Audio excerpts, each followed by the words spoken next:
In a world that feels like it's just getting faster and more competitive by the day, how do we raise kids who are resilient, not just reactive?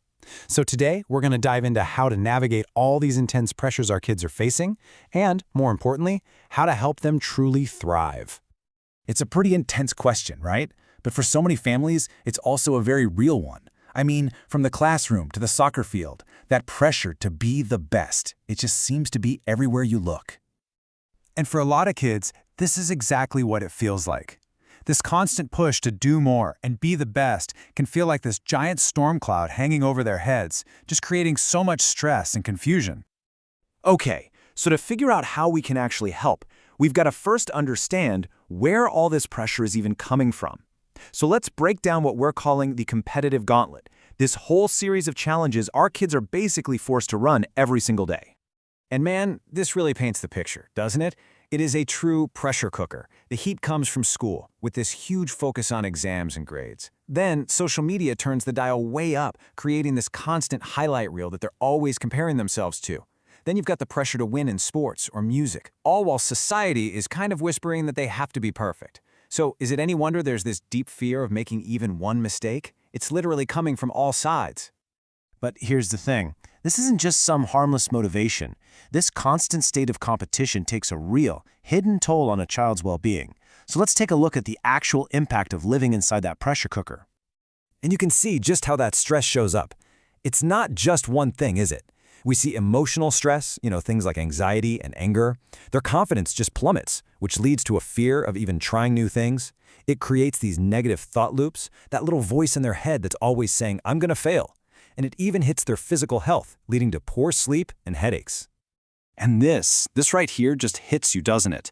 This is the inner monologue that starts to play on repeat when a kid feels crushed by all that comparison and pressure. It's such a painful and isolating thought, and it can become a core belief if we're not careful. Okay, so that's the problem. What's the solution? How do we fight back?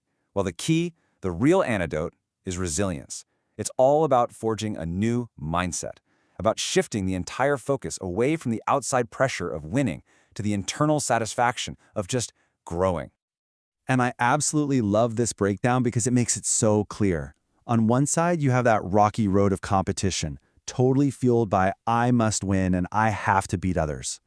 But then you've got this other path, the path of growth, the one that says, hey, mistakes are okay, and embraces this really powerful idea, I just want to do a little better than I did yesterday. It just goes to show how a simple shift in perspective can change their entire journey. And this idea has a name. It's called a growth mindset. It's simply the belief that our abilities aren't set in stone. It teaches kids that their skills and their smarts can be developed through dedication and hard work. And this is so empowering because it puts them back in the driver's seat of their own life.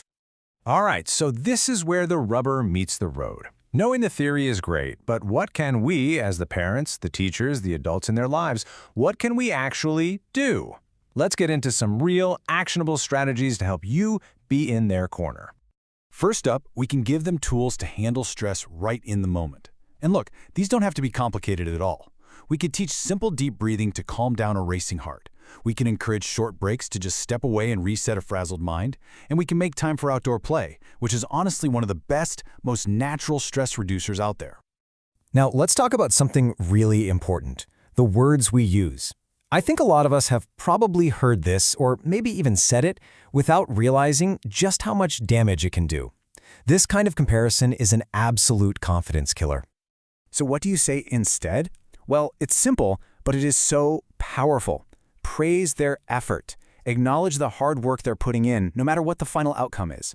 This reinforces the idea that trying is what really counts, and that's the absolute cornerstone of that growth mindset we were just talking about. And here are a few more ways you can be their guide, not their drill surgeon. Be patient. I mean, really patient. Every single child develops at their own unique speed. And this is a big one. Allow them to fail. And then help them see it not as the end of the world, but as a crucial step on the path to learning. And maybe most important of all, protect their mental health. A simple question like, hey, how are you feeling today? Can open the door to a conversation they desperately need to have. And really, it all comes down to this. Above everything else, a kid needs to feel accepted, supported, and loved for exactly who they are, not for what they achieve. A safe, loving home, that is the ultimate foundation, where all resilience is built. So I want to leave you with this question. After everything we've talked about, the pressures, the impact, and the solutions, what is the one conversation you can start today to help a child in your life begin to shift their focus from competition to growth?